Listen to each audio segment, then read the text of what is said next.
Now let's talk about stories, okay? Well, I'm Australian. I was born in a little town in Tasmania.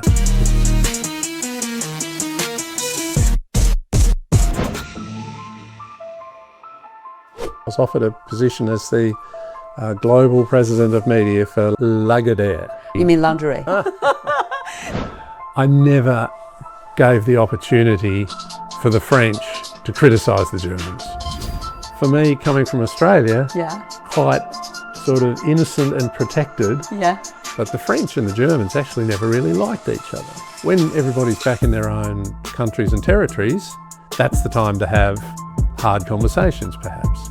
But that was between me and Germany, or between me and France, or between me and America, so that I didn't actually have to get them all together, because I felt that that probably wasn't the best environment to get the best result. I want you to share some story, which is most of the audience never heard about. Something happens in China.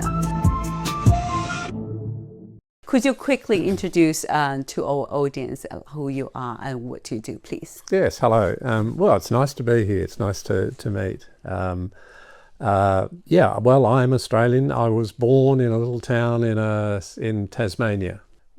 Sport is my passion, so it was an easy transition for me from general management to sport. So I moved from Sydney I was offered a position as the global president of media for Lagardère, a large French sports management company. We're going to make a joke here, okay?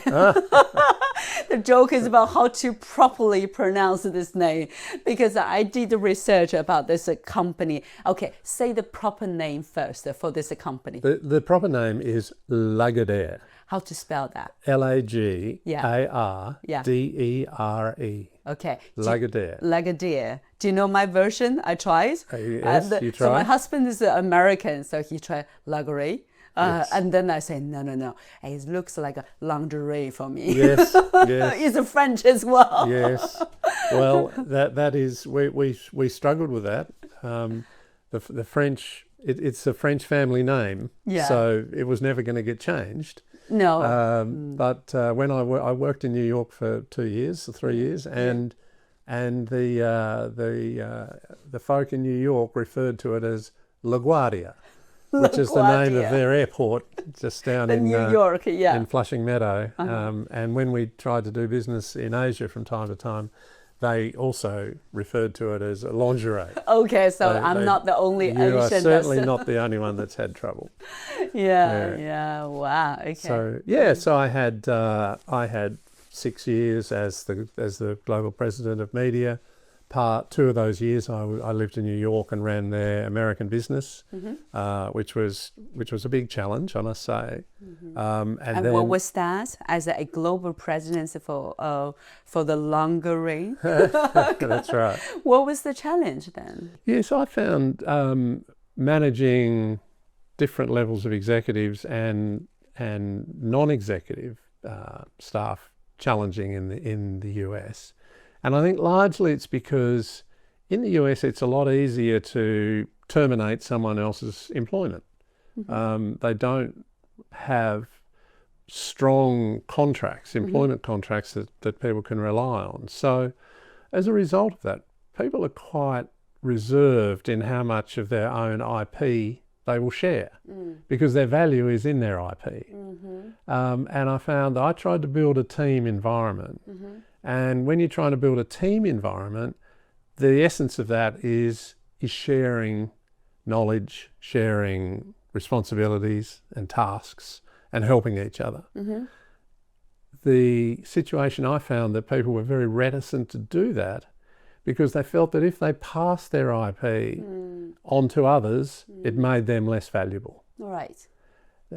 Which for me, coming from Australia and spending actually quite a lot of time in the UK also, that's very foreign, because in Australia and here we welcome the opportunity for social interaction and team building. I found that in business in the US, it wasn't nearly as welcomed an approach as I was used to. All right. So it's a bit cultural differences, like people's IP, as you Yeah. say. That's right. Yeah. And how did you solve that problem? How did you crack it? I'm not sure that I did. Look, it was a bit of a slow burn. So my management style was very collaborative, and half the team felt very welcomed and embraced that style. The other half were wary about, as I say, sharing their IP. So it took a period of time. I was only there for 2.5 years. Okay. And I'd say that half the team embraced the opportunity and enjoyed it and saw the benefits of it, whereas the other half, they were very reticent to join in. So I left New York in March of 2020, which was the start of the pandemic. Right. And New York was quite unsafe to be. So that's why I left. And I felt that to a large extent it was unfinished business. No. I'd made some inroads, but it was always going to take some time to achieve that. Yeah. But you talk about IP, right? So that's personal IP. You mentioned that's Americans. Yeah. But now I know most of your works right now heavily related to selling IPs for international events, right? That is true. Yeah. Tell us more about what you do. Okay. After Perhaps I can just say to explain where this came from, because television and broadcast has been my career up until 2012. Then I went to the agency side. So I went from buyer to seller. Okay, got it. So for me, it was a cultural shift as well. I had to think differently about how to best exploit media rights for sporting federations. Yeah. It was interesting along the way because when I moved to London, I established a team, my executive team, and because we were a global organisation, we had offices in France and Germany, Stockholm, Singapore, New York, Los Angeles, Sydney. So we had, by and large, most of the people that were operating there were Indigenous in those countries. So the way we did business, the way that I tried to explain it was, we think locally, but we act globally. So if a sporting federation came to us and said, listen, we want to have an event in Singapore, then we had a Singaporean team that could manage everything on the ground, but we then had a team in every other significant territory of the world that could assist with the exploitation of selling the rights. So we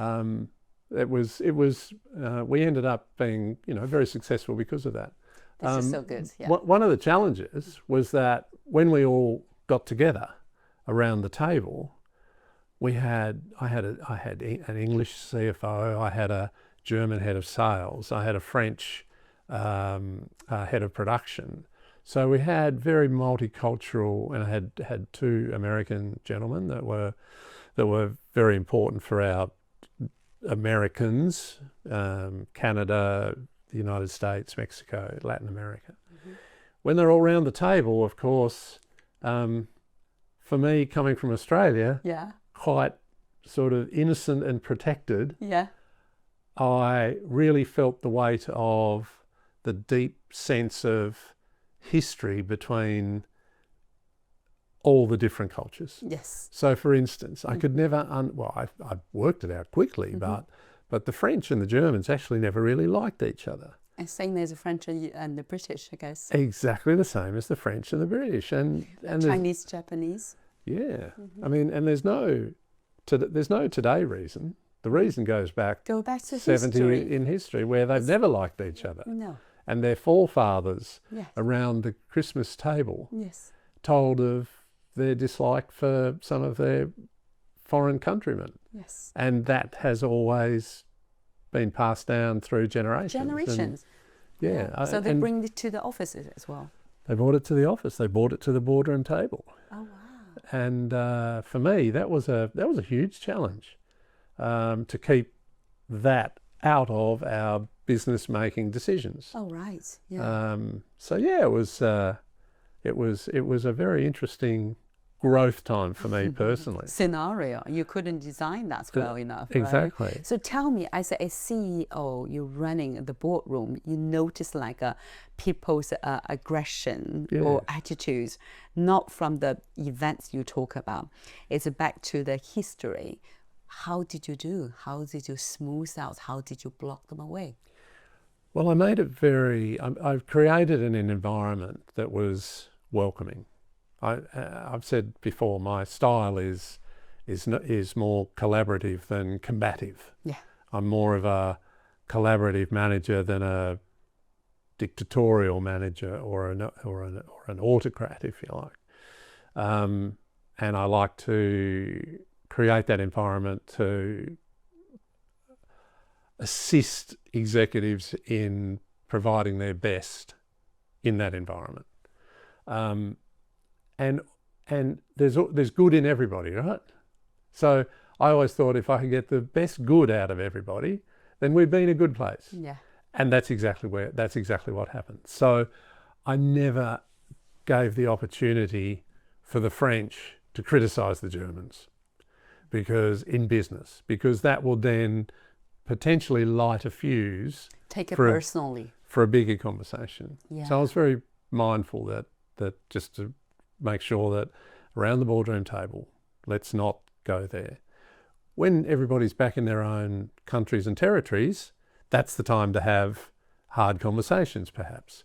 But that was between me and Germany, or between me and France, or between me and America, so that I didn't actually have to get them all together, because I felt that probably wasn't the best environment to get the best result. Yeah, wow, okay. So I can see, let's think about the round table. So you're in the middle. You make sure that's like everything, just talk about present, current situation. You wouldn't even, you said as you are a collaborative, but actually you just mentioned as you won't give them an opportunity to criticize each other. Always like bring the best part from each party. However, you also finding your opportunity, gave each of the team hard times when they have it, but it's directly rather than somebody else is like next to them, some other teams next to them, right? Yes. Okay. Yeah, very much so. I mean, and in my business, it's not like we make one product and sell it globally. Yeah. We make we make 20 or 30 different products. There might be the French Football League, or the Bundesliga, or the European Rally Championship, or something like that.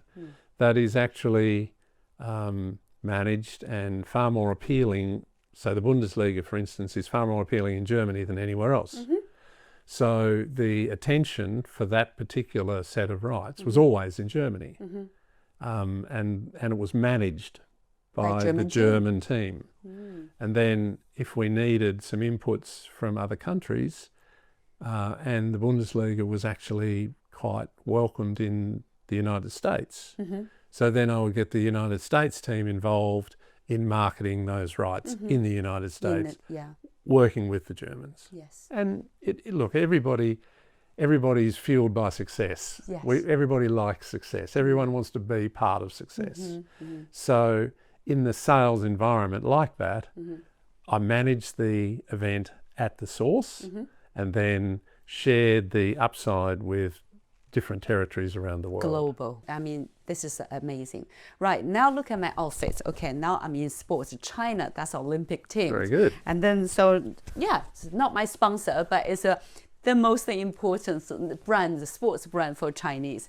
Now let's talk about stories, okay? So I want you to share some story, which is most of the audience never heard about. Something happens in China. Can you tell us how did you see the China market from nowhere and turn into a mature events country? Yes, well, I won't for a minute suggest that I led the Formula One program into China, but I was certainly involved because in 2003, still 22 years ago now. It seems Yeah, like 2003, yesterday. yeah. Wow. But my goodness, Australia had a very successful, and still does have a very successful domestic motor racing championship. And back then it was called V8 Supercars. So these are similar to an American NASCAR, but a little bit more sophisticated than an American NASCAR, and very, very successful, with a long history of success in Australia. Very strong television product, very strong sponsor appeal, and back then it was probably the third or fourth most popular sport in Australia, behind Australian football, Australian rugby and cricket, and then this motor racing championship. Motor racing, okay. Working with the rights holder, we decided that it would be a good idea if we could take the championship and have a race somewhere in East Asia. So we looked at Singapore, we looked at Vietnam, we looked at South Korea, and then somebody that was part of the team had a contact in China. And China, the government of the day invited a group of us to go there and look at what they were doing to build an infrastructure to potentially race a Formula One race. Wow. So it took a couple of years, but we did go and we inspected the site where they were thinking about building the Formula One circuit in Shanghai, just out of Shanghai, where it is still to this day. And on its completion, we took the whole championship of V8 Supercars to Shanghai, and over a 4-day period we ran the races. And we were the first event to run in the new racetrack at Shanghai. And we were used as a test for the government to have credentials to run a Formula One race. And then in either 2005 or 2006, the first Formula One race was run very successfully in Shanghai. So that means they passed your test. Well, yes, that's exactly right. I think we put on a professional event. Yeah. They managed the marketing and gave them tremendous credentials to go and speak to the Formula One management. Yeah. And encourage them to have a race in Shanghai. Yeah. And did you give them a guidance? Did you give them advice, like in terms of events itself, organizers, and the TV rights, media rights? Did you give them we took a lot of people from Australia with us that had experience in being stewards for the event, being we took all our own television equipment and cameramen, producers and everything, but encouraged the Chinese men and women from the same industry to come and watch and learn, which it was really good. Another very interesting story that you might find interesting is that at Lagardère we You mean lingerie? Lingerie. Okay. LaGuardia. All right. We managed all the Continental Hockey League rights outside of Russia. Continental hockey is ice hockey. Yeah. And the most of the teams are in Russia, but there are teams in Finland and in the Baltics, in Germany. And we managed all the events and the rights outside of Russia. So if the Moscow team played the team from Helsinki, then we would sell those rights to broadcasters in other parts of Europe. When it came to renew those rights, because you only own them for a certain period of time, so in 2017 we needed to renew those rights. So I went with two of my executive, we went to Moscow. One of my team is a lovely man, an Armenian, who spent 5 years at the University of St. Petersburg, so he spoke very good Russian. And my executive president of media who reported into me, he spent 12 months living with a Russian family. Oh, okay. So he also spoke quite good Russian. Yeah. So, and I spoke no Russian. Okay, but it's fine. I took two interpreters with me. Yeah. But we had about 10 days in Russia with the senior people from the KHL and Gazprom. Stayed across the road from the Kremlin. Oh, right. And got to understand the Russian culture quite well in that short period of time I was there.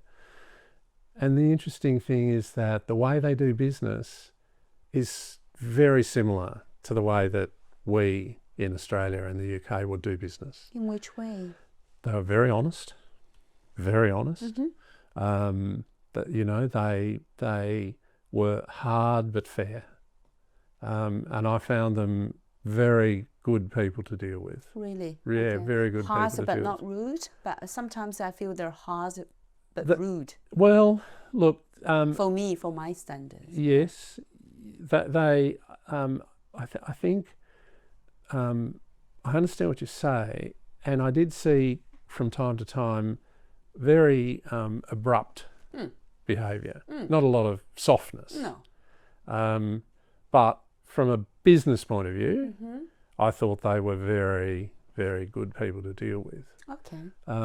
And I actually made some good friends up there, which, you know, sadly today we can't really maintain because of everything that's going on in the Ukraine. Yeah. But for me, and their entertainment was wonderful. They took us into the woods to do clay pigeon shooting. We had a traditional Russian sauna, which was, goodness, that was very confronting. It's like a public bath. Very much, and then jump out into the snow and cool down with, you know, you're only wearing what you were born with. So, but I was very apprehensive about doing business with the Russians, but I have to say it was a very good experience. Oh, that's good. Yeah. So you find us that they're quite they're easy to deal with, like in terms of being direct. You know what they're looking, you know what they're thinking, you know that they tell you what they don't accept. Correct. Okay, that's good. Correct. And you also mentioned that you're doing this like a Russian bath. That's and right. Did you try it? Did you follow the local habits? We did everything. Wow. So including drinking vodka at 10 o'clock in the morning and, you know, everything that needs to be done, we did. Yeah. Okay. No, it was a wonderful experience. It was made difficult because there are a lot of sanctions even back then as to how you could deal directly with Russian entities.